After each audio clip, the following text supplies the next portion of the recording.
Well, hello and good evening. Good morning, good afternoon, good day, and maybe to a few of you, good night. Joy Ruffin coming to you from the Sunshine State, Florida. Tonight, Wednesday night, and it's Leading Ladies, Leaving Legacies, Living Legacies. Love that name. It's a long one, but it's a good one because we all are in one way or another. And tonight, well, I get excited all the time, but tonight we're talking about the generational, not so much gap, but the generational changes, differences. And we have a lady with her. Her name is Jenna Crabb, who's going to be talking to us about the differences. Is that not fascinating and interesting? I'm going to say to you that for me, it's beyond. Hello, ladies. Good to see you here. One of the things that is really fascinating today is that we have so many different generational ranges, and we're going to speak to that. But I want to read to you just a little bit about Jenna's background.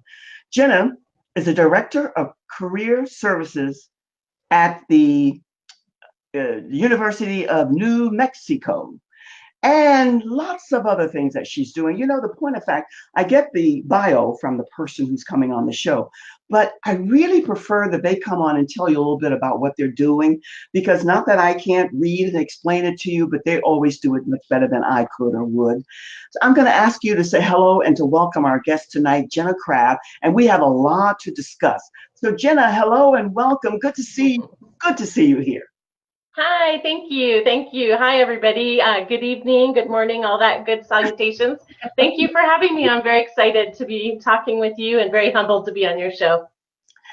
I am delighted and honored to have you here, my friend. And what I want like for you to do, sometimes I read through the bio and sometimes I just let you, but just give us a little synopsis about what you're doing at the university, at the school, and tell us a little bit about that, and then we'll take it from there. Great. So I've been at UNM for 23 years. I've been in higher education for about 24 years, and I've loved every minute of it. Didn't realize it was going to be my career path. I received my master's in counseling and then my PhD in counseling. And so it became my love, I'll be honest. I'm from New Mexico originally, so this is my home. I'm an Air Force brat, so I've traveled all over and lived in everywhere. And so I'm very lucky because I fell into my career, and it really is truly my passion of what I do and helping others find their passion and their career paths. My office, we serve our university, our entire university, including faculty, staff, students, alumni, and then also community members. So I work with amazing staff, and I have been the director there since 2006, I think, and have been a career counselor since 2002. I don't think there's anything better than that, because when you're working as a career counselor, because I don't know about you, but I know most of the women, and for that matter, men too, that I speak to, very few knew right out of the gate, or the womb, so to speak, exactly what they were going to do. So one of your responsibilities, may I ask, is it to help and support them to find what's best for them, what works best for them? Definitely. That's one of our main objectives. Our office is huge on, a student comes in wanting to know, what do I want to be when I grow up? What direction? Even if they know their major and they kind of have their idea, I want to be X, Y, or Z, we help them be successful in gaining the skills, gaining the knowledge, along with their academic pursuit. How do I get to be competitive in that field? And how do I get to that end goal of working in the field and loving what I do? So, helping them get internships and working with employers. My office is kind of divided by my career development staff, which are my career advisors and career counselors, and then my employer side, which works with employers to make sure that we're meeting the needs of our employers. So we have over 7,000 employers that we work with. Wow. It's amazing, that are, posting jobs with us and doing activities, info sessions, meeting with students to make sure that they are competitive. I love that. Before we go into why and how you do it, tell us how you came to career services. What made you fall in love and choose that path for you to work with others? That's a great question. So I started out going to the University of New Mexico as an undergrad, and I became involved with residence life, so the dorms, but working in the residence hall system. And I loved it. I loved every aspect of it. Being Right. able to work with students and help them be successful while living on campus, planning events, working, just helping them, through issues, through problems. And it became a passion of mine. And so when I graduated, I actually left UNM for about a year, left higher ed actually for a year, but I missed it. I missed the energy, the vitality, the experience of a university setting. So I quickly came back and I worked in the residence halls as a professional for 7 years. And while I did that, I obtained my master's in counseling. And at that time, so I'm a licensed mental health counselor, and I really loved working with students. I really loved the career, helping students reach their potential and pursue their passions and find out what that means to them. How does passion meet my interests and my values? Well, Jenna, I don't think there's a higher calling really, because a lot of people most, some, I guess, say that, well, young people know everything and they don't want to listen. They don't want to do. And if they get the right guidance, if they get the right counseling, they're in. That's beyond fascinating. Now, let's talk about the 5 different generational ranges. Yes. And we'll speak to each one. I have my listing here. You said there's a silent generation, there's the baby booming generation, there's a Generation X generation, there's a millenniums, which you call Generation Y. And then there's one that I was not privy and was not up to speed with, and that's Generation Z. So tell us a little bit about each one of those and how we can understand and get to work with them in the best and most productive way. That's great. I just to tell you a little bit about how I fell into this so you kind of understand. Yes. I was asked to speak on this topic at a symposium, and I had no clue about this topic. And so I quickly researched, and this was back in 2004. So I've been speaking on this topic since 2004, and I never dreamed it would be a passion of mine. And it fits in with the career work that I do, understanding individual differences and where we all come from in our experiences. And so the first thing I would like to say as kind of a caveat is this isn't to put people in boxes because of their age, or this isn't because we all have different experiences. We all have unique attributes and values due to those experiences. Yes. But understanding the generations helps us understand communication, understand perceptions, value systems of where they're coming from. And you'll see that when I describe a brief synopsis of each. I'll go through it pretty briefly. Sure. In terms of the generations. This has been really unique time for us. Like in your promo to this, it's such an exciting time right now because this is actually one of the first times in history of generational studies that go back to 1700s, 1600s, that we have 5 generations under one roof. Yes. It's exciting. It really is. And what's exciting for me, and I'm sure for everyone who's tuning in here, is that we all need each other. We have to learn to meld, to blend, and to embrace each other, the good, the bad, and I discard the ugly, because we have to learn how to communicate. So it's extremely important. Bravo. Continue. Yeah. And so we have the silent generation, which is our oldest generation, and they're around 72 to 93 years old. And some are still working, of course, in their 70s, that's young. And then we have our baby boomers that are about 55 to 73. Now you give or take about 5 years on each end. Nobody agrees on the exact dates, right? It's just a range.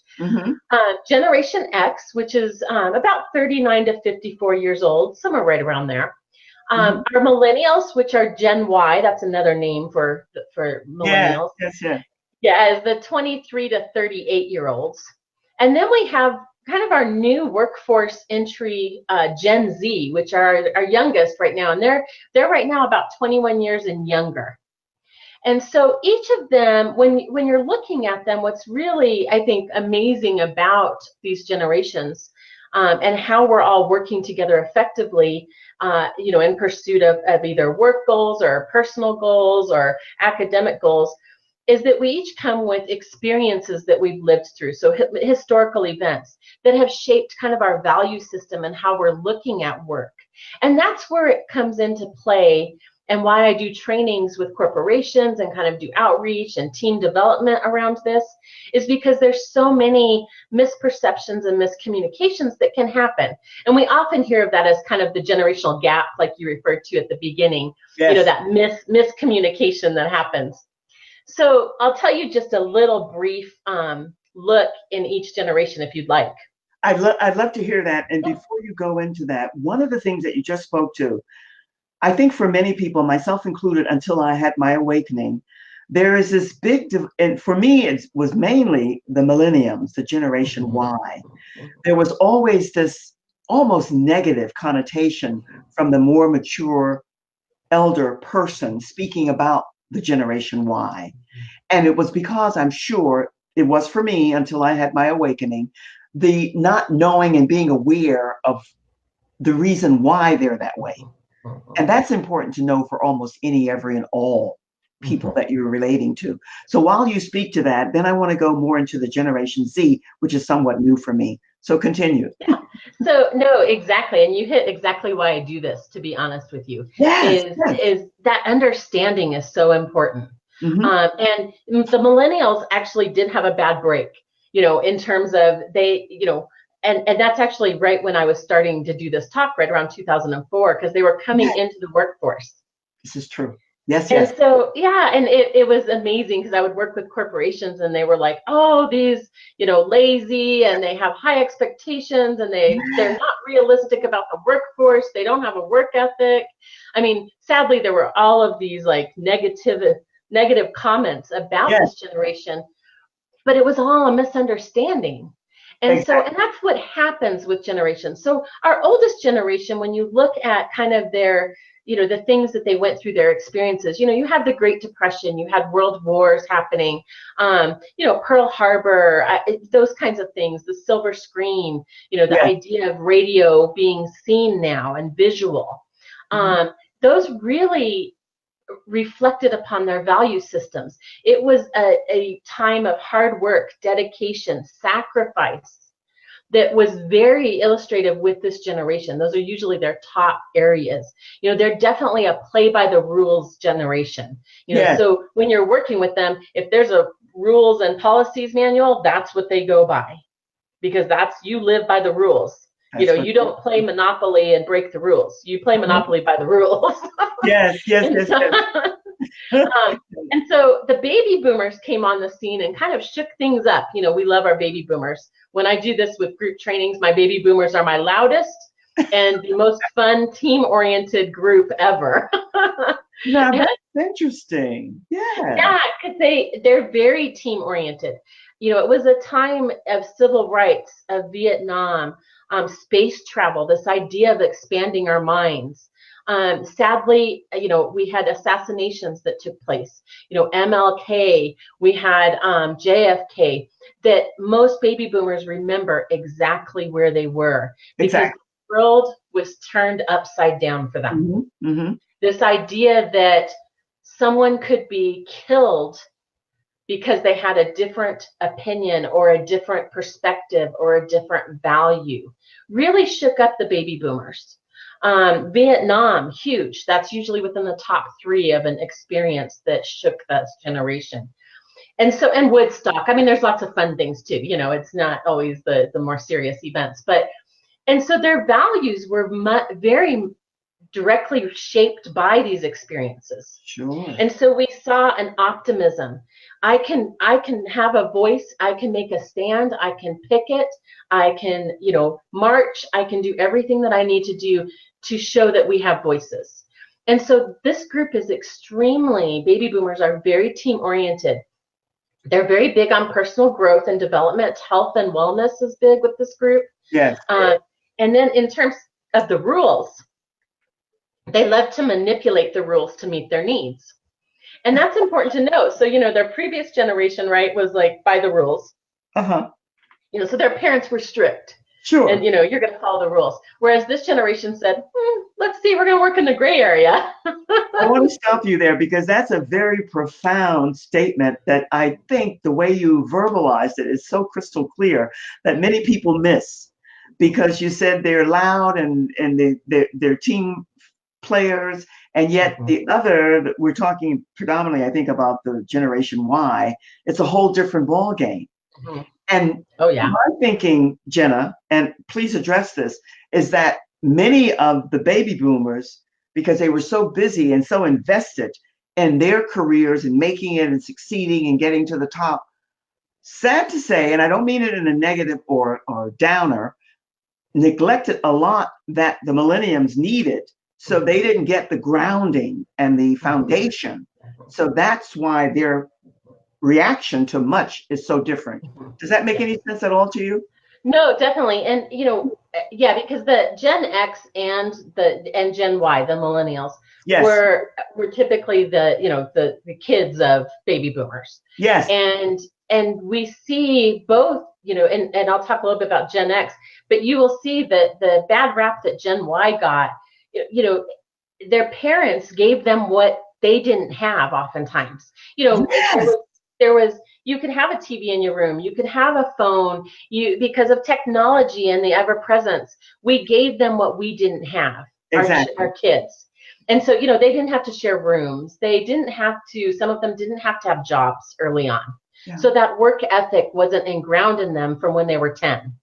And may I interject for just a moment? Say, I think that that's why for so many in my generation, older or younger, they say that this sense of entitlement is so prevalent with this generation. But the way that you explained it, it's crystal clear why. Yeah, and if you remember, I mean, baby boomers learned from Dr. Spock, not from Star Trek, but from that self-esteem and self-efficacy was number one. We have to build our kids up. That's why our millennial kids are students now, or they're adults now, but we're kind of looked at as like everyone gets a trophy, and that they had that bad rap. When it wasn't that, we were going by, let's build them up. Let's have these goals that they have. They were very scheduled. They had lots of extracurricular activities in order to meet that. So our millennials actually have been one of our strongest generations, because they had to get over that hump of having that, oh gosh, they don't have a work ethic, they're nurtured, all of that.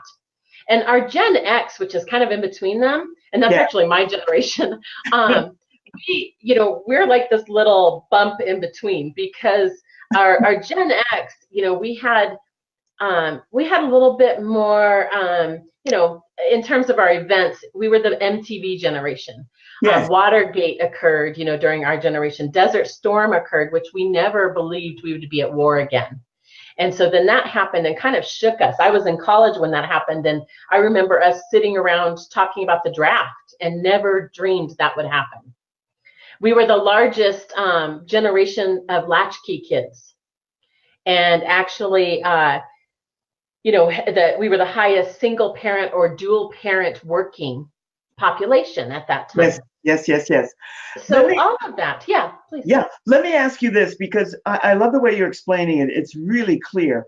Tell us a little bit about Generation Z, which is somewhat new to me. And then I'd like for you to speak to how all of us, what are the core points that you can share with us about how to work with the different generations to get the maximum out for both of us, where it's a win-win on both sides. But first, let's get to the Generation Z, which is new to me, Jenna.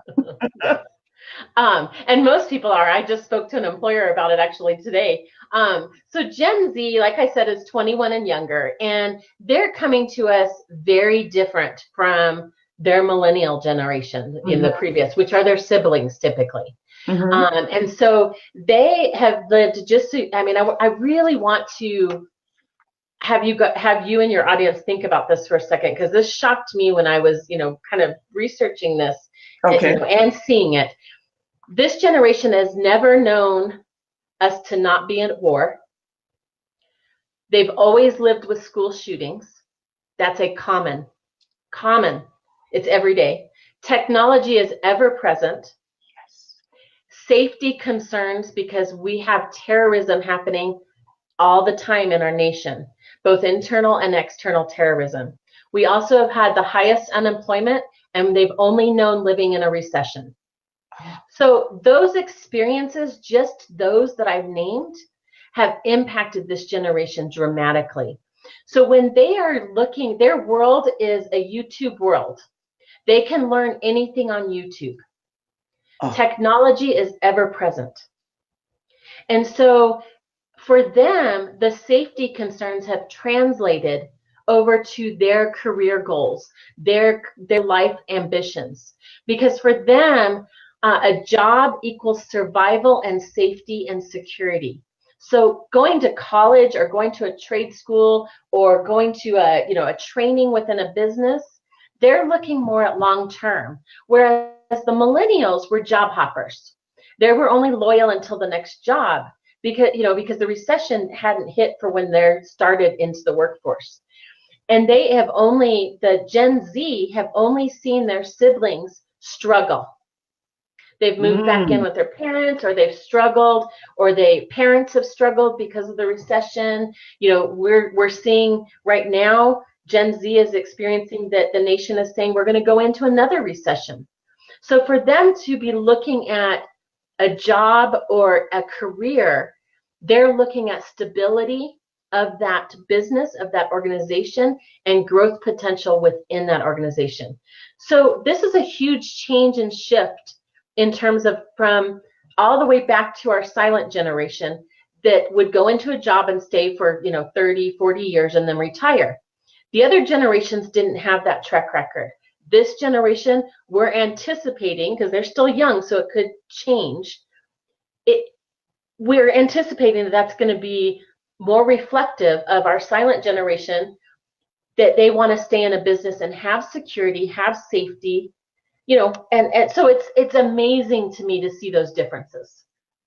Jen, I have to tell you, this is a revelation for me, because as soon as you began to speak to that and to explain the differences, it just resonated to the core of my being. That's what I mean about being enlightened, awakened, educated, so that you have a whole different outlook. And my friend Marsha here, her comment, she says, oh my God, this puts Generation Z into a whole nother perspective for me. And I'm with you there, Marsha, for me as well. And I don't think many of us give it much thought when we're breaking down the different generations. That was very well put. Oh my goodness. Jenna, this is never ending. Now tell us a little bit about how all of us, some tips and tools in working with these different generations. Now that's very broad based. I get it, but I'm sure you can handle it. Yeah. And so I've been doing trainings, like I said, for 14, 15 years around this topic. And even just having this conversation with your staff, with your family, with your network of empowering women that own businesses, and having those conversations around the knowledge about this, how we market, how we teach, how we mentor, our younger generations. Having this knowledge, I think for me, has changed how I do everything with my own staff. Yes. And so I would encourage people the number one thing is to have these conversations. Like, how does this impact you and your value system? What's most important to you? If you're looking at how you're marketing your business, how are we reaching this Gen Z? Because they're very different from the millennials, which is our largest workforce right now. They make up about 35% of our workforce. Gen Y, millennials, and Generation X are, they're our largest generations right now in the workforce. Gen Z is going to be right on the cusp of that. So how do we, when we've been marketing, all of these things to gear towards millennials, we need to change our complete perspective.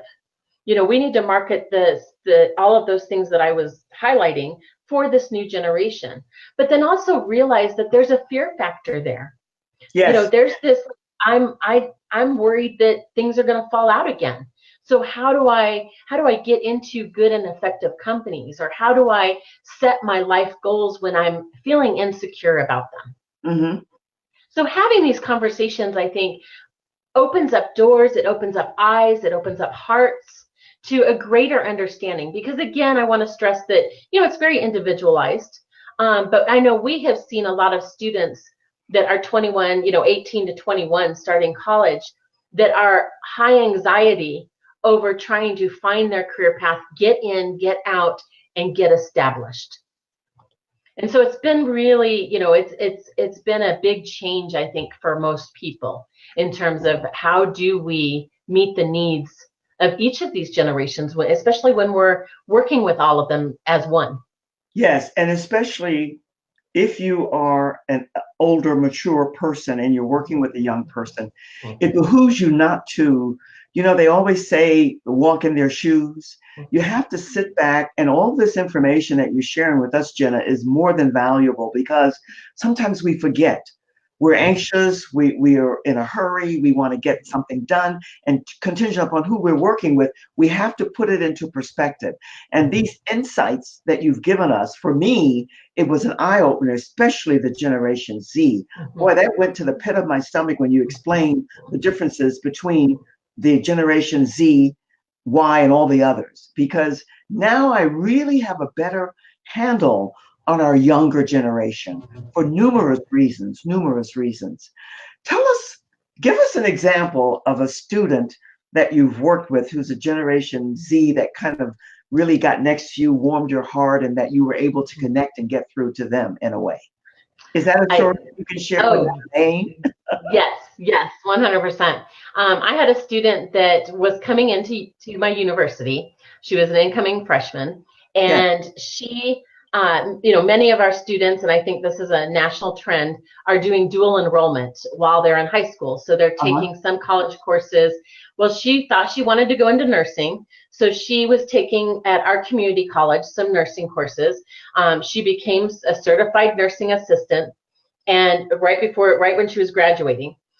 And so she was coming in to meet with me because what happened was the last phase of her certification, she had to go into a hospital to work. And when she did that, she found out she hated it. So she came in, her mom actually suggested she come in and meet with me. And she came in and was just like upset because she thought she was so far behind starting as a freshman at our university. So she's 18, that she was so far behind. She was anxious. I don't know my major now. I'm up in the air. And one of the first things I said to her, I acknowledged, I said, I would imagine that feels that way because you've worked so hard at this. But I said, honestly, you're so far ahead of the game. And she just looked at me and she goes, really?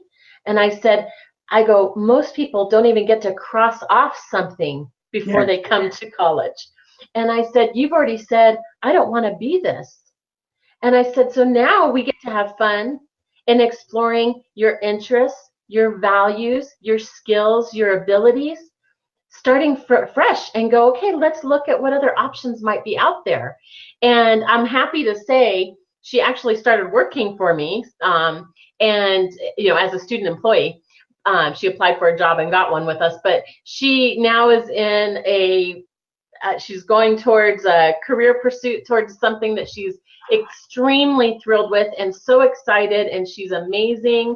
And every day I watch her, and she's in her third year, so I've gotten to see her for 3 years grow and develop, and she is so excited, and it's one of the best things in the world to witness and to be a part of. Like, I'm very humbled every time I think about it.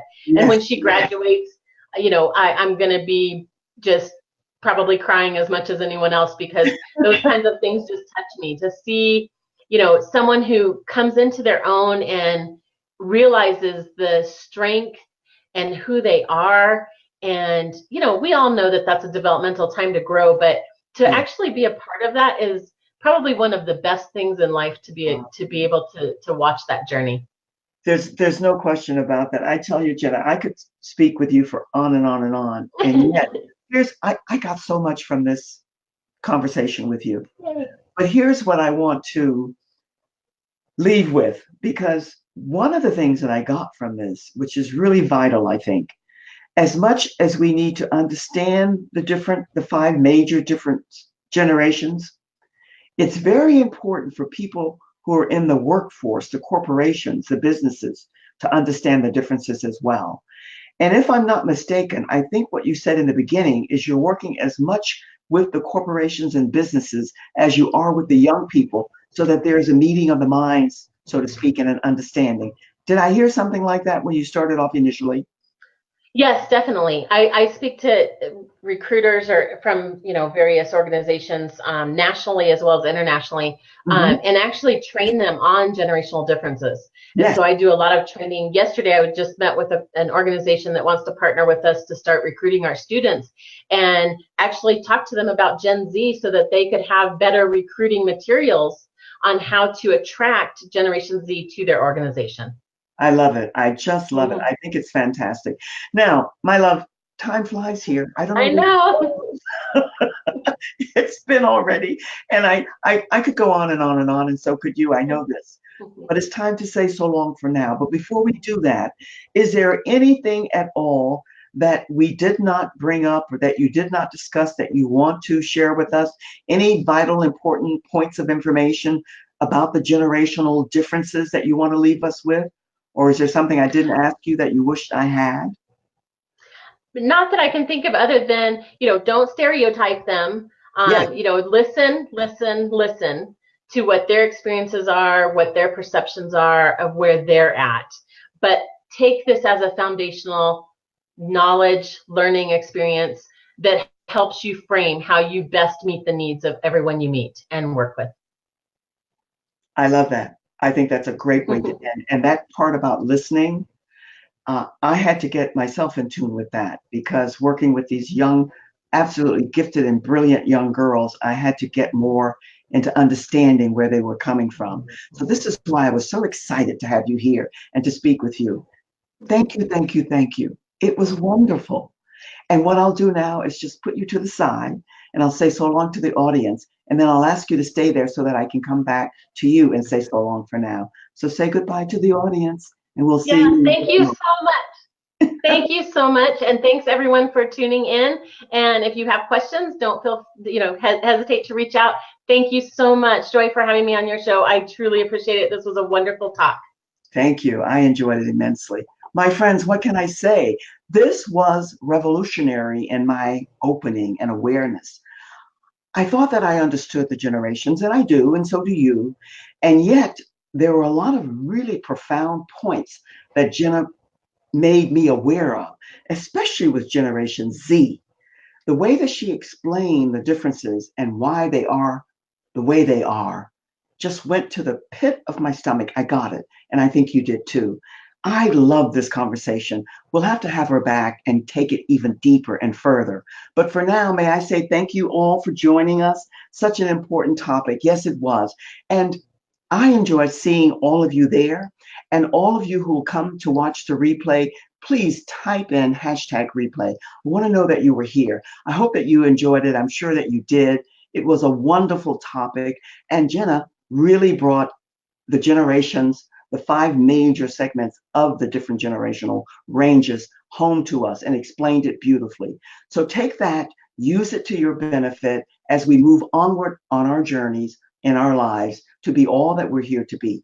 Thank you for being here. Have a fabulous weekend. Can't wait to see you until next week, next Tuesday at 7 o'clock, Style with Joy, and Wednesday night, every Wednesday, Leading Ladies, Leaving Legacies, like our lovely Jenna Crabb tonight. Enjoy your evening. Thank you again. See you soon. So long for now. Cheers.